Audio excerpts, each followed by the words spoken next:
My name is Evelyn Parker. I'm in my late 30s, and for most of my adult life, I was known by roles that sounded smaller than they felt: wife, caretaker, the reliable one behind the scenes. I lived in a comfortable suburb where appearances mattered, where people believed stability was proof of happiness, and where no one ever asked too many questions if things looked orderly from the outside. People often assumed they understood me very quickly. I didn't interrupt, I didn't raise my voice. I listened more than I spoke. That led many to believe I was passive, maybe even dependent. Some mistook my calm for submission.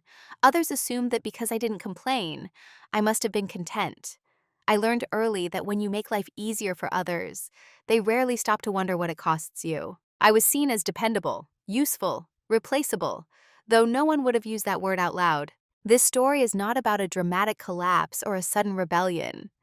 There are no screaming arguments, no public scenes, no moment where I stood up and shocked everyone with a perfectly timed speech. What happened was quieter than that, so quiet that for a long time, no one noticed it was happening at all. This is the story of how my husband treated me like a servant, not in ways that were obvious or easy to point to, but through expectations that slowly hardened into rules, through assumptions that my time was flexible, my needs negotiable, and my presence guaranteed. It was never framed as cruelty. It was framed as practicality, as tradition, as that's just how things are. And for years, I accepted that explanation. I want to be clear from the beginning. This is not a story fueled by revenge. I'm not here to embarrass anyone or rewrite the past to make myself look flawless. I made compromises. I stayed quiet longer than I should have. I benefited from the comfort of the life I was helping maintain. Those truths matter, and I won't deny them. What this story is about is awareness, and what happens when awareness quietly changes the balance of power.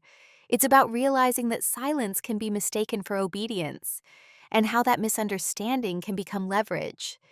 It's about learning the systems that govern your life: financial, legal, emotional, better than the people who assume they control them. Yes, money plays a role in this story, but there are no sudden windfalls, no miracles, no dramatic strokes of luck. Just patience, observation, and decisions made carefully, long before anyone thought they mattered. This is a story about timing, not triumph, about restraint, not rage. I'm telling this now because I know how easy it is to doubt yourself when your discomfort has no clear name, when nothing looks wrong enough to justify leaving, speaking up, or being taken seriously, when everyone else seems comfortable with a version of you that feels smaller than who you really are. If you've ever felt invisible while being indispensable, if you've ever wondered whether your quiet endurance was being mistaken for consent, this story may feel familiar. I'm not asking you to take sides, I'm inviting you to listen. So before we begin, let me ask you something gently, without judgment. Have you ever noticed how differently people treat you when they believe you'll never stop being useful to them? For a long time, I was not introduced by my name. I was introduced by my function. She keeps everything together. She's so good at managing things. I don't know how we'd function without her. They said these things warmly, even proudly.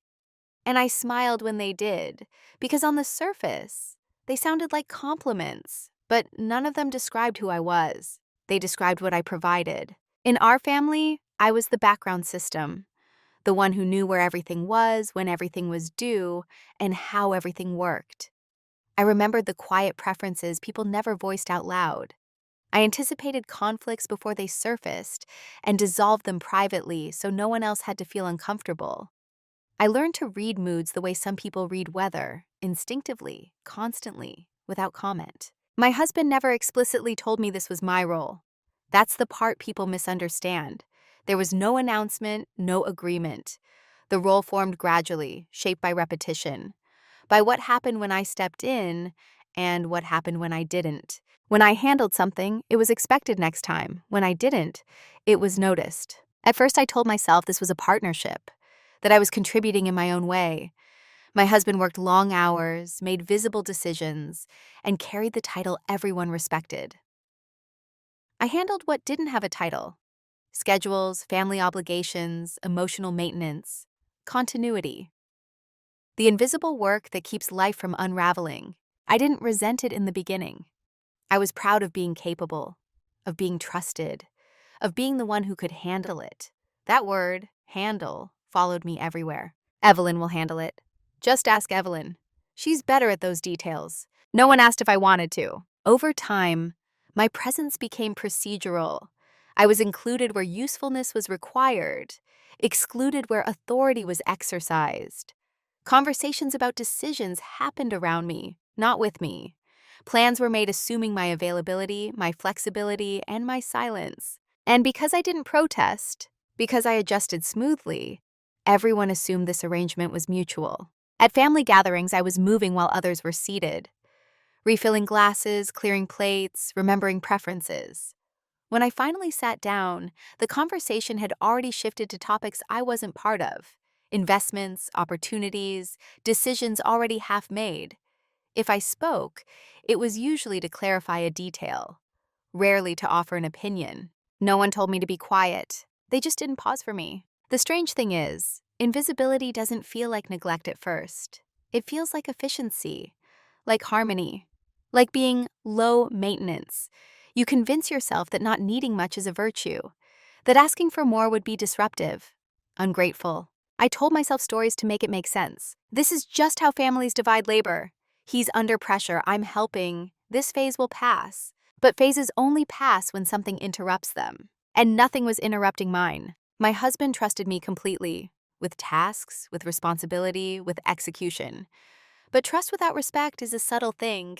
He trusted me to carry weight, not to question direction. He relied on me, but he didn't defer to me. There's a difference, and I didn't have language for it yet. What I did have was consistency. I was always calm, always composed, always reasonable. I never raised concerns in a way that made others uncomfortable. I chose my words carefully, softened them instinctively. If something bothered me, I framed it as a misunderstanding. If I felt overlooked, I dismissed it internally before anyone else could.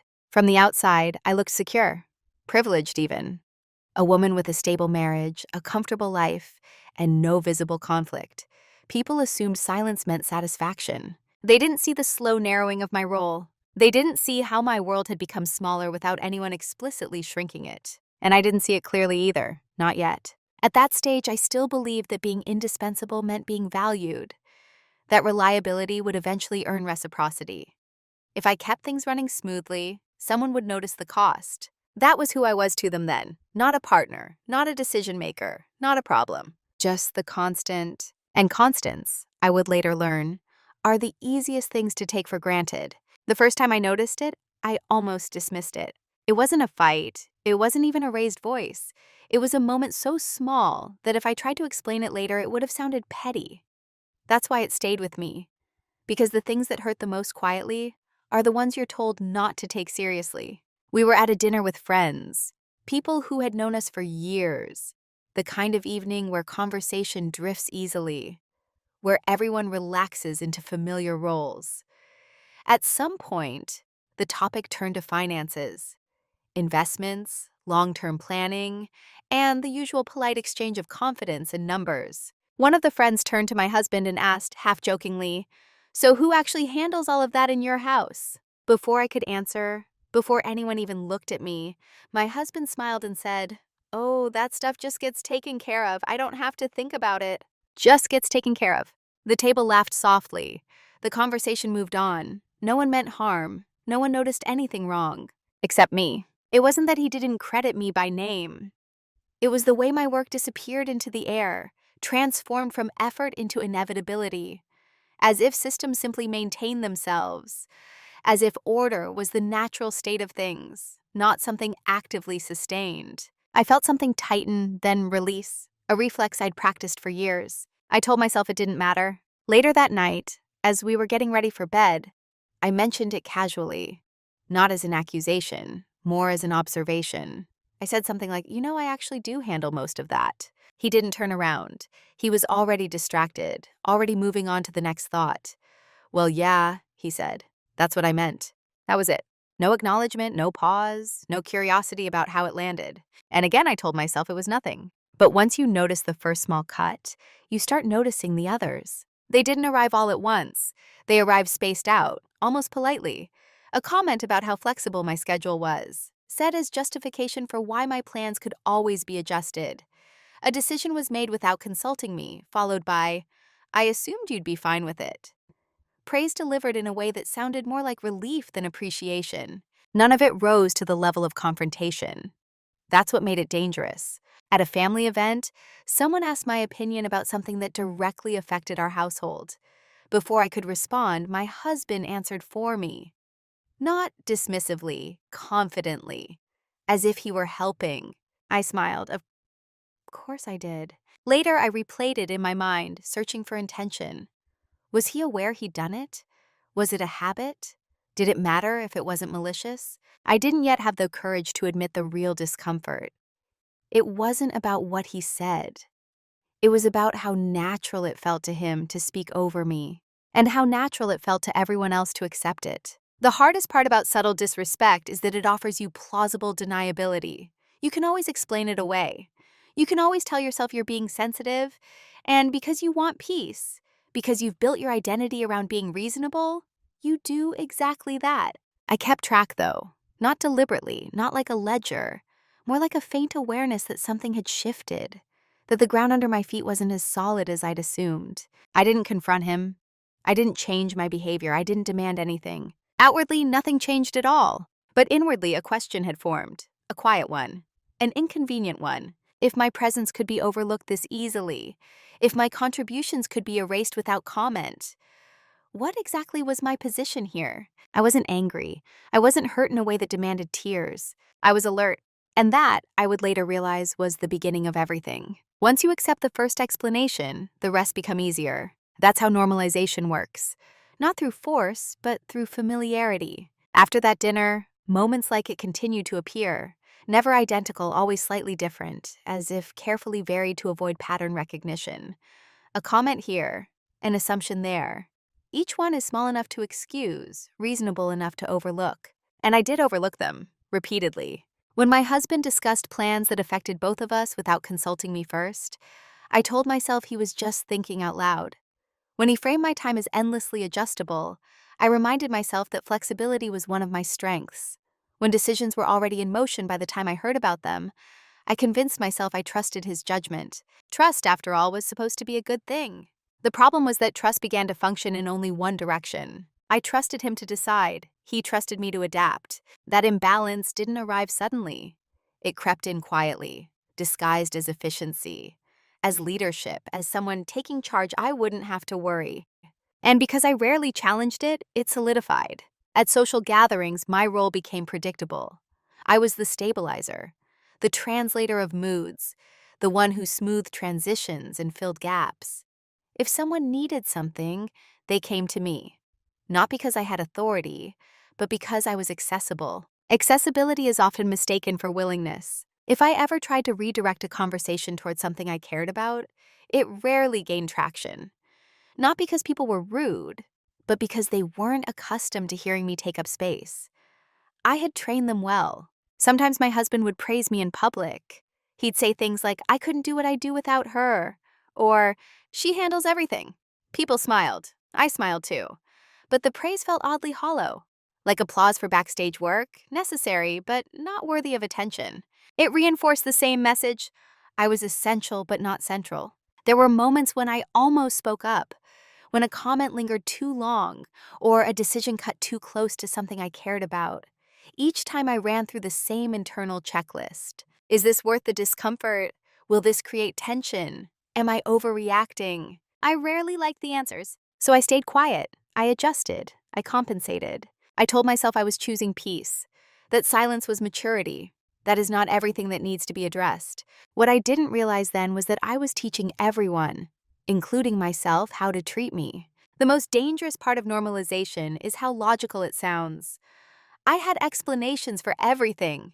He's under a lot of pressure. He doesn't mean it that way. This is just a phase. Other people have it worse. Each explanation reduced the urgency of my discomfort.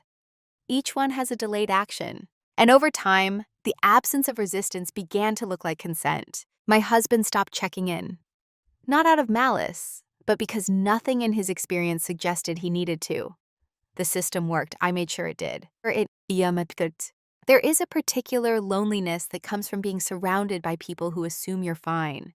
Because if you ever try to articulate what's wrong, you have to dismantle the version of yourself they're comfortable with first. I wasn't ready to do that, so I minimized myself instead. I stopped volunteering opinions unless asked. I framed preferences as suggestions. I chose words that softened impact, even when clarity would have served me better. I told myself I was being strategic. But strategy without direction is just endurance. The truth, one I wasn't yet ready to face, was that I was afraid. Not of him exactly, but of what acknowledging the pattern would require of me, of the disruption it would cause, of the possibility that I might have to choose myself over stability. It was easier to adapt than to confront, and so the disrespect, subtle as it was, became familiar, predictable, almost invisible. Until one day I realized something unsettling. I could no longer remember the last time I'd been asked what I wanted, without already knowing the answer wouldn't change anything.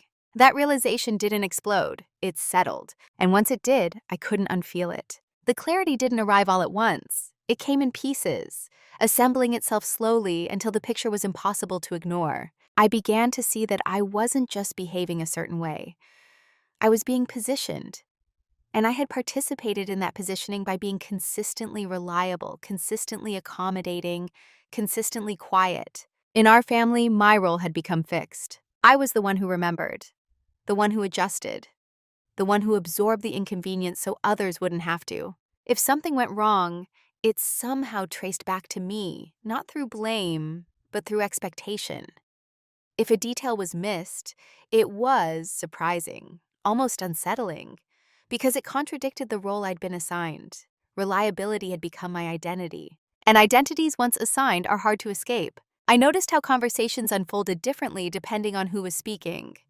When my husband voiced an opinion, it was considered a position. When I did, it was treated as input, optional, flexible, easily overridden. Not because he dismissed me outright, but because the structure already existed.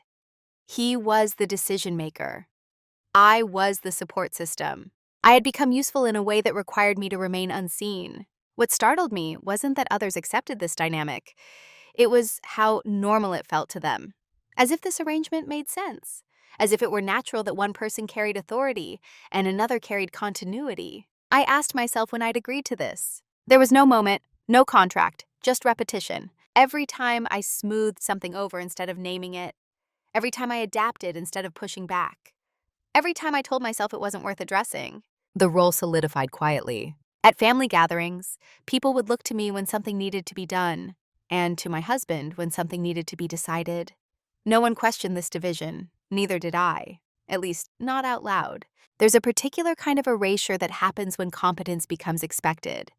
Your effort disappears into the outcome. The smoother things run, the less visible you are. I had made life very smooth.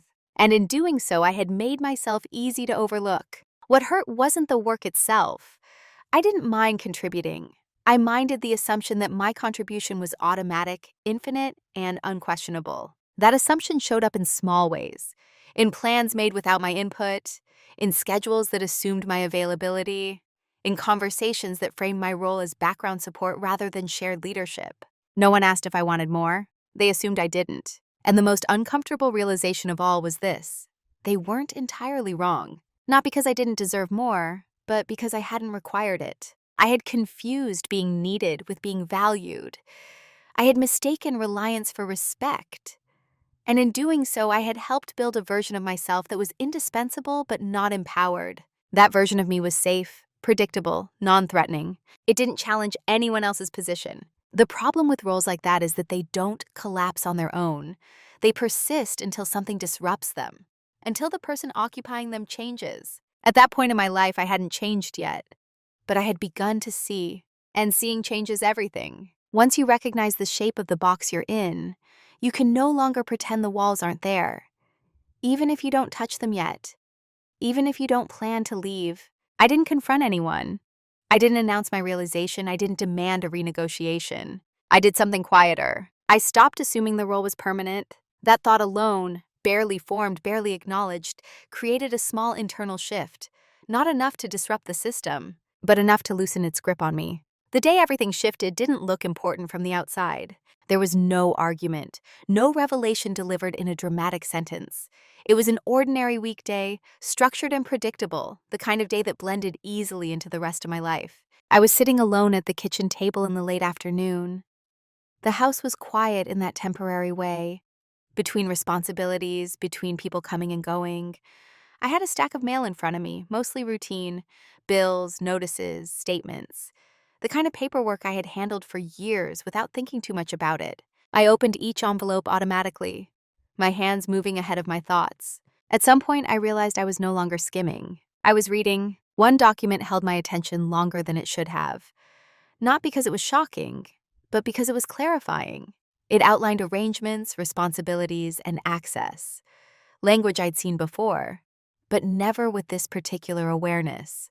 I noticed how many systems in our lives run through me, not symbolically, practically. Accounts I managed, records I maintained, details I tracked that no one else fully understood, because no one else needed to.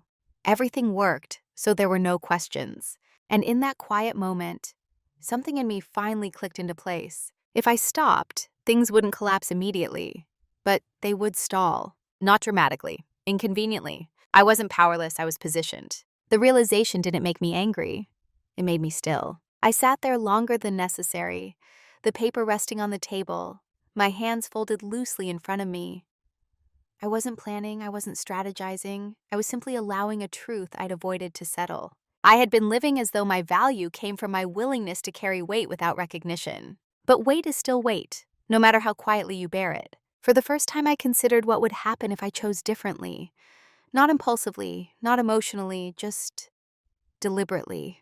What if my silence wasn't an obligation? What if it were a choice? That question changed the temperature of everything. Up until then, my quietness had been reactive, a response to circumstances, a way of maintaining stability. But sitting there alone, I realized it could also be intentional, strategic, not to punish anyone, not to prove anything, just to see myself clearly. I didn't act on the thought right away. I finished sorting the mail. I made dinner.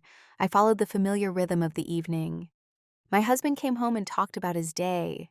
I listened. I nodded. Nothing seemed different. But I was different. I was no longer assuming permanence. I was no longer telling myself this was the only configuration possible. That internal shift didn't announce itself. It didn't change my tone or my behavior immediately. It simply created distance, just enough for observation. From that day on, I paid closer attention, not with resentment, but with curiosity.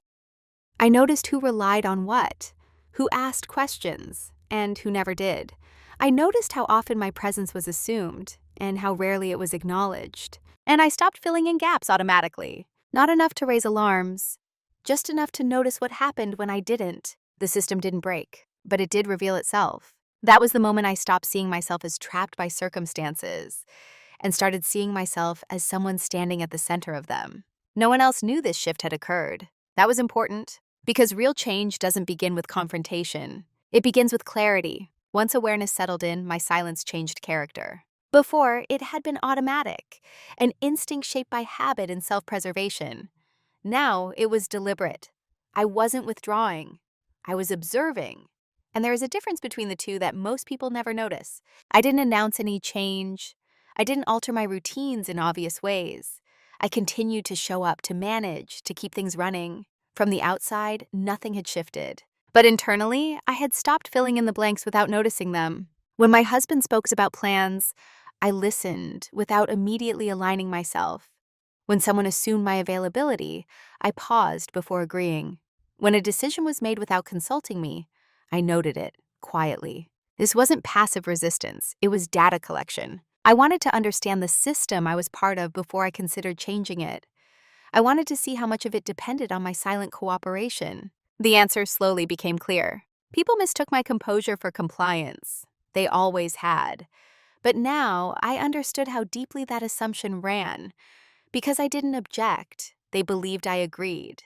Because I didn't assert, they believed there was nothing to assert. My silence created comfort, and comfort breeds carelessness. My husband, in particular, relaxed into the arrangement. He trusted that I would manage whatever needed managing, that if something required attention, I would handle it, or alert him. He didn't feel the need to check in because historically, nothing had required his intervention. The system had trained him well. What surprised me was how quickly my intentional restraint went unnoticed. I stopped reminding him of small deadlines. I delayed offering solutions until asked. I let minor inconveniences surface instead of absorbing them preemptively. Nothing catastrophic happened, but small frictions appeared. Brief confusion, missed details, moments of mild irritation that didn't have an obvious source. I watched how people responded, who felt entitled to solutions, who felt inconvenienced by their absence. No one looked at me. That told me everything I needed to know. I was expected to fix things, not to be factored into them. And as long as I continued to do so quietly, the pattern would persist. My silence was no longer about keeping the peace. It was about seeing clearly. I began to understand something subtle, but powerful. When people believe you are predictable, they stop preparing for your absence. They stop questioning their assumptions. They build their confidence on your consistency. That confidence becomes fragile when tested. I wasn't testing it yet. I was simply noting its shape. There's a misconception that power always announces itself, that it needs to be visible, assertive, and loud. In reality, the most durable forms of power are embedded, structural. They function best when no one is paying attention to them. I had been embedded, and now I was aware of it. This awareness didn't make me superior. It made me responsible. I knew that any change I initiated would ripple outward. I didn't want chaos. I wanted alignment. So I continued quietly. I documented mentally. I noticed patterns. I listened more than I spoke, but this time with intention. And because I didn't demand anything, because I didn't express dissatisfaction, people assumed I had none. That assumption would later cost them. But at this stage, it simply gave me room. Room to think, room to learn, room to prepare. Silence, when chosen, becomes a tool. And like any tool, its effectiveness depends on timing. I was not ready to act yet, but I was no longer waiting without awareness. What they never noticed was how much I was learning while they assumed nothing had changed. Because when you are invisible, you are also uninterrupted. No one questioned why I asked more detailed questions than before. They assumed I was being thorough, the way I always had been. No one wondered why I lingered longer over documents, why I reread clauses, why I started keeping copies of things I'd previously just processed and filed away. They trusted the system, and I was the system. I began by organizing, not outwardly, but internally. I created mental categories for everything, what I controlled directly, what I influenced indirectly, and what merely passed through my hands. I noticed how many processes relied on continuity rather than authority, how much depended not on signatures, but on timing, familiarity, and follow-through. I learned where decisions were recorded and where they were merely assumed. I paid attention to language, the difference between authorized and customary, between required and expected. These distinctions mattered more than anyone realized, because they determined who truly held leverage when circumstances shifted. I didn't rush. Rushing would have been suspicious. Instead, I asked questions that sounded like maintenance, clarification, housekeeping. I framed curiosity as responsibility. And because that matched the role everyone already believed I occupied, no one resisted. If anything, they were relieved. Thank you for handling this. Glad you're on top of it. I don't know how you keep track of all this. I smiled. I took notes. I started documenting, not in a way that would alarm anyone, but in a way that created continuity outside of my head. Dates, patterns, dependencies. Not to accuse, but to understand. Understanding is power's quiet foundation. I noticed how often my husband deferred details to me without realizing it. He assumed knowledge flowed upward when, in reality, it pooled around me. He had authority, yes, but authority without context is fragile. I didn't resent him for that. I simply acknowledged it.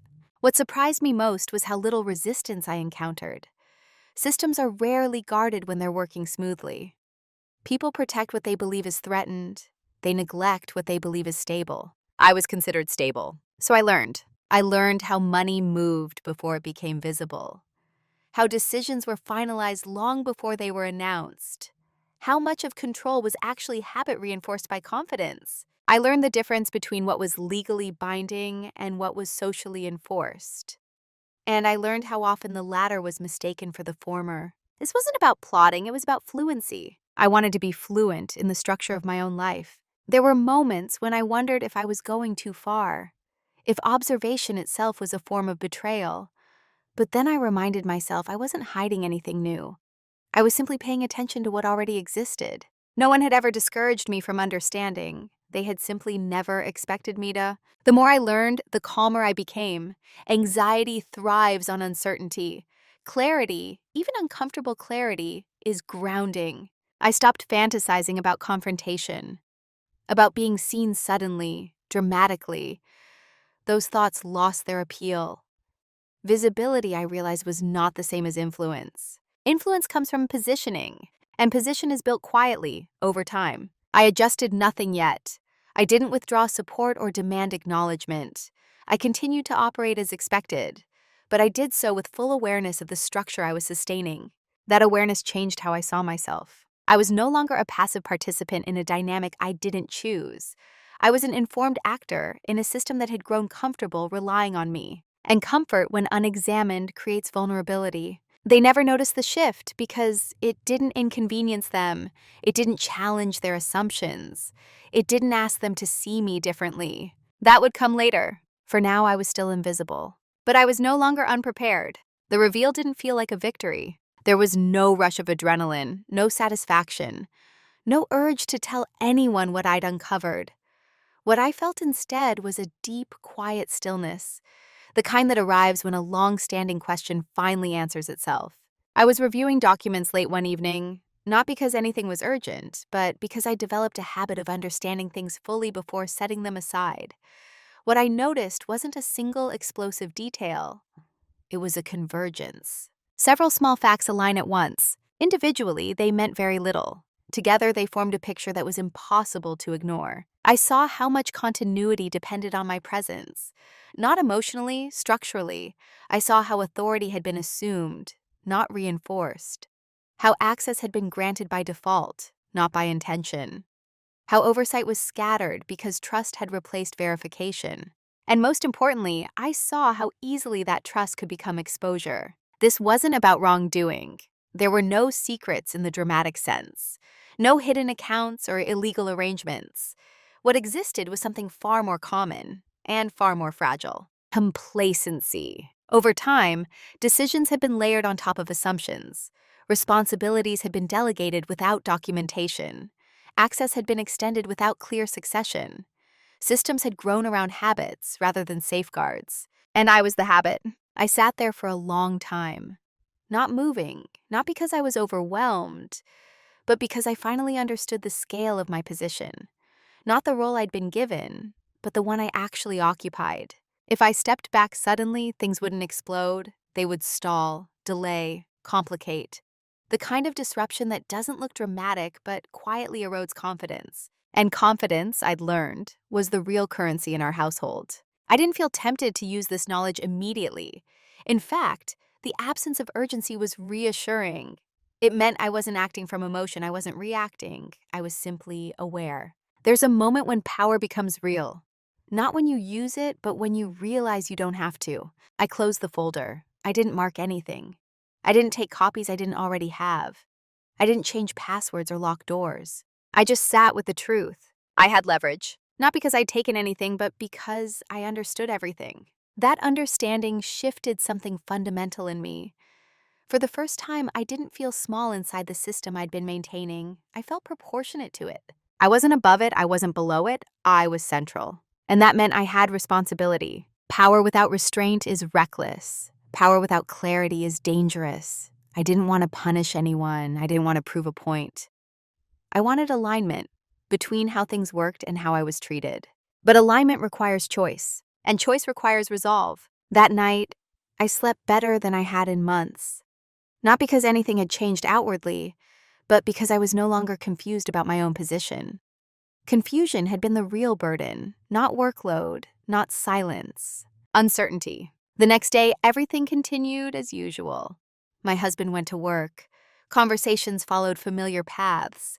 Requests were made with the same casual assumption. I responded as I always had. But now I was responding from a place of clarity, not obligation. I knew what was possible. And knowing that made all the difference. Once you understand your position clearly, indecision becomes a form of avoidance. I didn't rush toward a choice. I examined it from every angle, the way I'd learned to do with everything else in my life. I laid out the options quietly, without drama, without moral inflation. I could continue as I was. That path was the easiest to explain, the least disruptive. I could keep absorbing, smoothing, compensating. I could use my awareness only to protect myself emotionally, to stop expecting what I wasn't going to receive. Many people live this way. They grow smaller internally to preserve external peace. That option promised stability, but it also promised permanence. I could confront my husband directly. I imagined that conversation many times. I pictured myself explaining how I felt, outlining the patterns I'd noticed, asking for change. In theory, it sounded reasonable. In reality, it depended on something I could no longer assume: his ability to see me differently without being forced to. Confrontation would require him to acknowledge not just my feelings, but the structure that had benefited him. It would require humility, curiosity, and sustained effort. Not just once, but over time. And if that conversation failed, or stalled, or softened into good intentions without action, I would have revealed my awareness without securing any change. That was not a risk I was willing to take. The third option was quieter. It didn't involve accusations or ultimatums. It didn't require permission. It required resolve. I could realign the structure. Not dramatically, not destructively, just deliberately. This option meant changing my position without announcing it, adjusting access, responsibility, and dependency in ways that were lawful, ethical, and entirely within my rights. It meant transitioning from assumed support to defined boundaries. It meant acting in a way that could not be undone by apology or reassurance. Irreversible doesn't always mean aggressive. Sometimes it just means final. I spent weeks considering this choice, not because I doubted myself, but because I respected the weight of it. Once set in motion, there would be no returning to the version of me who made everything easy by default. That version had kept the peace, but peace without agency is fragile. What ultimately decided it for me wasn't anger or resentment. It was a single, quiet realization. If I did nothing, I was consenting to be diminished indefinitely. And consent, once given repeatedly, becomes expectation. I didn't want to be rescued. I didn't want to be recognized retroactively. I wanted a life that reflected my actual contribution, not the role others found most convenient. So I chose the path that aligned action with truth. I chose to stop sustaining a structure that required my invisibility. The decision wasn't announced. There was no moment when I marked it on a calendar. It settled into me gradually until it felt inevitable. Once that happened, fear receded. Fear thrives on ambiguity. Clarity dissolves it. I wasn't ending anything yet. I wasn't confronting anyone. I was simply choosing not to preserve an imbalance that depended on my silence. That choice, once made, could not be unmade, because I could never again pretend I didn't see what I saw. Once the decision was made, the work became procedural. That may sound cold, but it was anything but. The procedure gave me distance from emotion. It allowed me to move carefully, deliberately, without tipping the balance too soon. I didn't change everything at once. That would have been noticeable.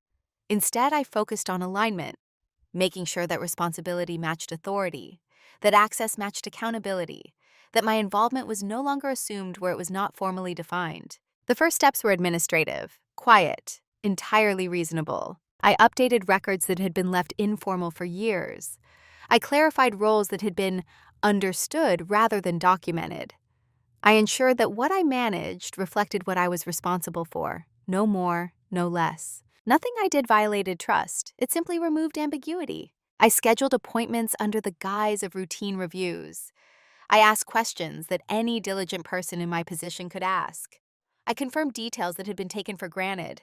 No one objected. Why would they? Everything still worked. My husband noticed none of it. He didn't need to. From his perspective, life continued smoothly. That was the point. I wasn't withdrawing support. I was redefining it. I stopped being the default point of continuity for things that didn't belong to me. If something required decision-making authority, I redirected it, politely, professionally. If something fell outside my defined role, I allowed it to remain unresolved until addressed by the appropriate person. This wasn't sabotage. It was boundary enforcement. What surprised me was how much of the system adjusted without friction. Because so much of what I'd been doing had been invisible, its redistribution didn't register as a loss, just as a delay. And delay at first feels like an inconvenience. I was careful to remain calm, helpful, and consistent. I didn't explain myself unnecessarily. Over-explanation invites scrutiny, simplicity deflects it. When asked why something hadn't been handled yet, I responded factually. That needs approval. That falls under a different account now. I'm not listed as the contact for that anymore. Each statement was true.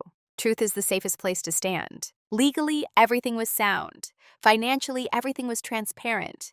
Strategically, everything was timed. I wasn't hiding anything. I was just no longer compensating for gaps that weren't mine to fill. As weeks passed, subtle shifts began to register, though not yet as patterns. A missed follow-up here, a delayed response there. Nothing alarming, nothing urgent. But the system, once seamless, began to show seams. Still, no one traced it back to me. That's the thing about invisible labor.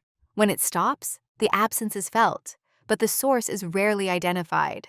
People assume a glitch, a busy period, a temporary oversight. They don't assume the foundation has moved. And by the time they realize it has, adaptation is no longer optional. I moved quietly, because noise would have turned this into a conflict. And conflict would have forced explanations before the structure was ready to hold them. I didn't want a reaction. I wanted a reconfiguration. So I continued, steady, composed, precise. From the outside, I was still the same Evelyn, calm, reliable, unproblematic. From the inside, I was no longer holding everything together. I was holding myself.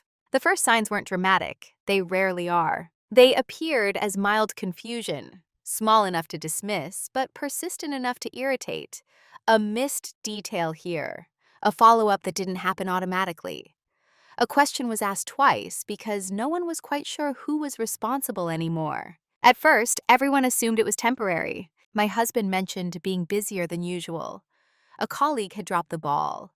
A system needed updating.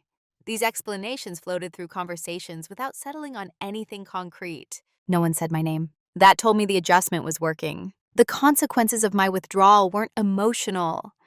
They were logistical, structural. The kind that don't provoke anger right away, but create friction over time. Things took longer. Decisions stalled while people waited for information that no longer arrived unprompted. Meetings ended with loose ends. Tasks that had once been completed seamlessly now required follow-up. And follow-up requires awareness. My husband began asking more questions. Not of me, but into the room. He was trying to locate the missing piece without acknowledging its previous location. I listened. I answered when appropriate. I did not fill in the gaps automatically.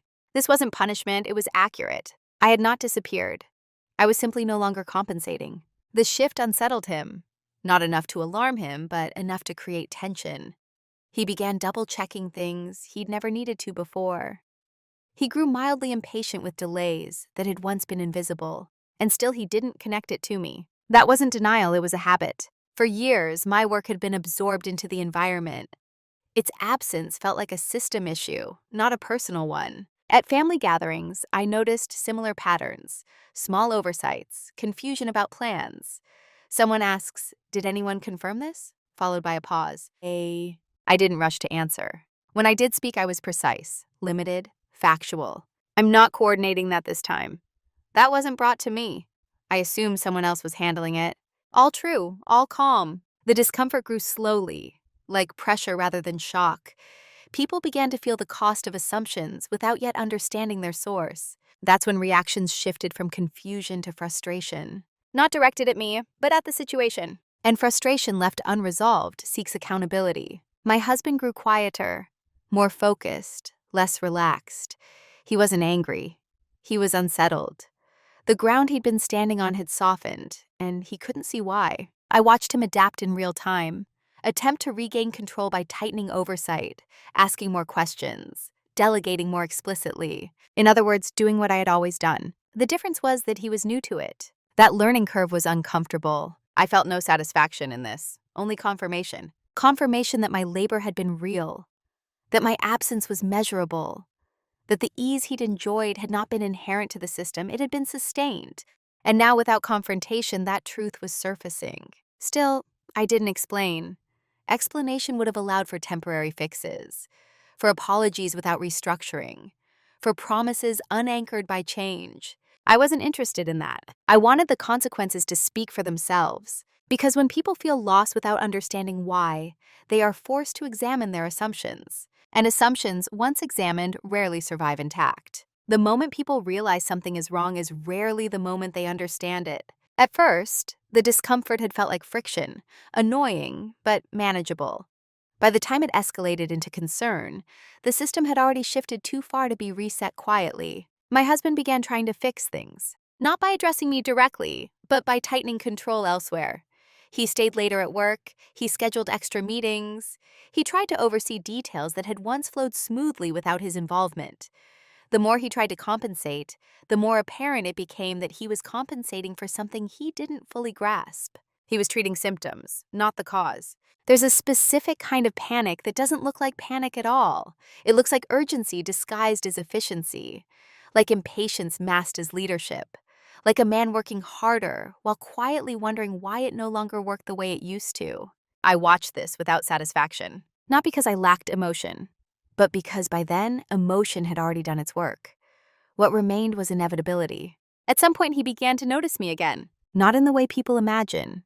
There was no apology, no acknowledgement of past imbalance, just a subtle shift in tone. More questions were directed at me, more pauses, as if waiting for me to step in the way I always had.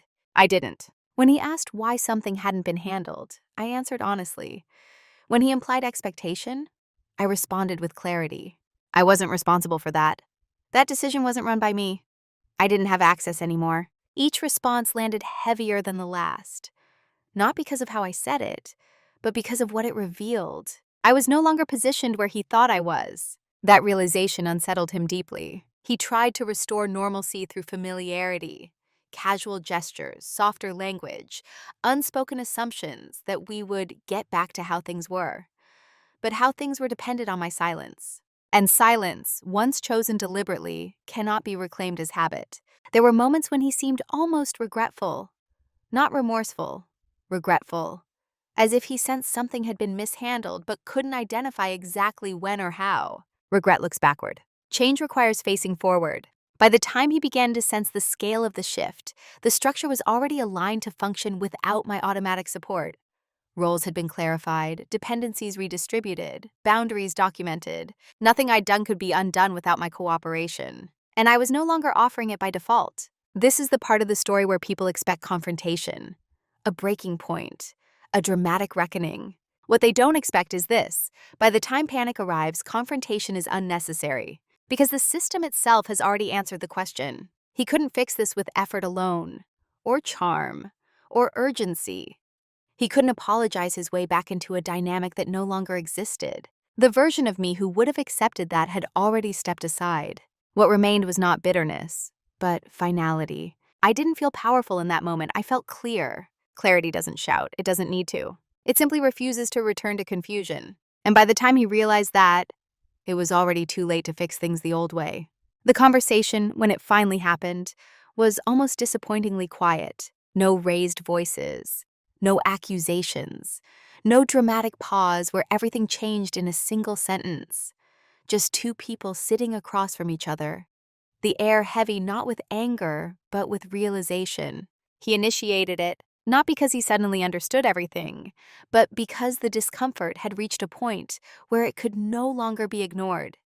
Systems don't fail loudly at first. They fail by forcing attention. He asked me carefully when things had changed. I didn't answer right away. Not because I was searching for the perfect words, but because I wanted to be precise. Precision matters when you're no longer interested in being misunderstood. I didn't change, I said finally. I stopped compensating. That was all. He looked at me as if he were recalibrating an image he'd been carrying for years. Not angry, not defensive, just off balance. He said he hadn't realized I felt this way. I told him I knew. That surprised him more than anything else. I explained calmly that awareness and intention were not the same thing, that he hadn't needed to mean harm for the structure to harm me. Those patterns form even when no one is trying to create them. I didn't list grievances. I didn't recount every slight. I didn't need to. By then, the consequences had already demonstrated the truth more effectively than emotion ever could. He asked if there was a way to go back. I shook my head, not out of punishment, out of honesty. You can't unknow something, I said, and neither can I. That was the moment he understood. Not everything, but enough. He saw that this wasn't a negotiation. It wasn't an emotional appeal. It wasn't leverage being waived for advantage. It was a boundary that had already been set. We talked for a long time, but not intensely. The tone remained even, measured, almost formal. Not because I was cold, but because heat would have distorted the clarity we'd both reached. He acknowledged his assumptions. Not all of them, not fully, but enough to name them. I acknowledged my silence, my participation in the dynamic, my responsibility for allowing it to continue as long as it did. There was no villain in that room, just consequences. When the conversation ended, nothing felt resolved in the way people expect resolution to feel. There was no relief, no reconciliation, no dramatic closure. But there was alignment. For the first time, my position was understood not as convenience, but as choice. And choices once named change everything. I am often asked whether I feel different now. The honest answer is no, not in the way people expect. I didn't transform into someone louder or sharper or more confrontational. I didn't abandon my nature to prove a point. I am still calm, still observant, still measured. What changed was not my personality, but my position within myself. For a long time, I confused restraint with virtue. I believed that endurance was evidence of strength, that flexibility was a moral good. Those qualities are not inherently harmful, but without boundaries, they become tools others can use without realizing it. Now I understand the difference. I no longer offer my energy as an assumption. I offer it as a decision. That single shift has altered how I move through the world more than any external validation ever could. I am not bitter. Bitterness requires unresolved emotion. What I feel now is clarity, and clarity is surprisingly quiet. I still contribute, I still support, but I do so within structures that acknowledge my agency, where my absence is considered, not taken for granted, where my presence is a choice, not a given. The people around me adjusted, some more easily than others. Systems always resist change at first, then adapt once they realize the change is permanent. My husband, in particular, had to recalibrate his understanding of partnership. Not all of that recalibration was comfortable. Some of it is ongoing. But it is grounded now in reality, not assumption. And that matters. I no longer feel invisible. Not because everyone suddenly sees me, but because I see myself accurately. I know where my influence begins and ends. I know what I'm responsible for and what I am not. That knowledge has made me calmer than I've ever been. There's a quiet confidence that comes from no longer overextending, from no longer filling space to avoid discomfort, from no longer translating your worth into usefulness. I didn't take control by overpowering anyone. I took control by removing my invisibility. That's the part people rarely talk about. Power doesn't always arrive with force. Sometimes it arrives with a refusal, with precision, with the willingness to let systems feel the weight they've been outsourcing. If there is strength in this story, it's not in what I did, but in what I stopped doing. I stopped making myself small to preserve balance. I stopped equating peace with silence. I stopped waiting to be recognized. I recognized myself, and that recognition changed the way everything else arranged itself around me. There is a version of this story that could have been louder. It could have been framed around blame or triumph, or a single decisive moment where everything broke apart and rebuilt itself overnight. That version might be more satisfying to watch, easier to categorize, easier to cheer for. But it wouldn't be honest. The truth is quieter than that, and more uncomfortable. Most imbalances don't begin with cruelty.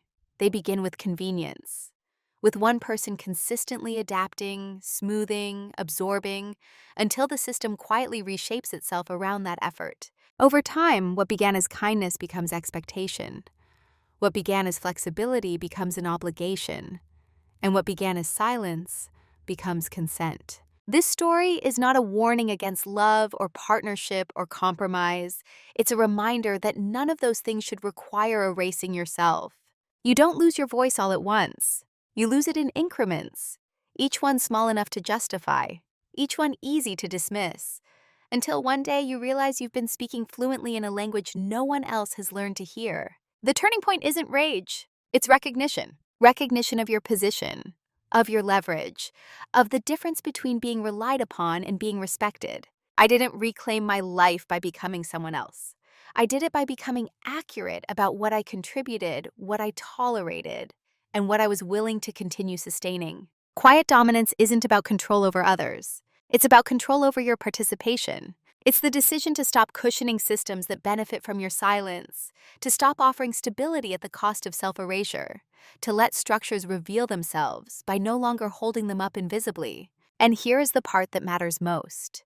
You don't need permission to do that. You don't need a villain. You don't need a dramatic reason. You don't need to prove that your discomfort is bad enough. If something requires you to disappear in order to function, it is already asking too much. My story didn't end with applause or revenge. It ended with alignment, with a life that reflects my agency rather than my endurance. And that, I've learned, is a far more lasting kind of justice. If you've listened this far, I want to leave you with one question.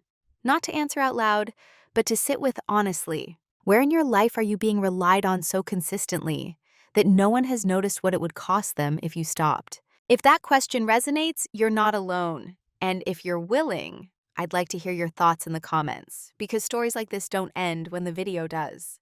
Video hữu ích, hãy ấn like và đăng ký kênh để ủng hộ mình nhé. Chúng ta sẽ gặp nhau ở những video tiếp theo. Bye bye.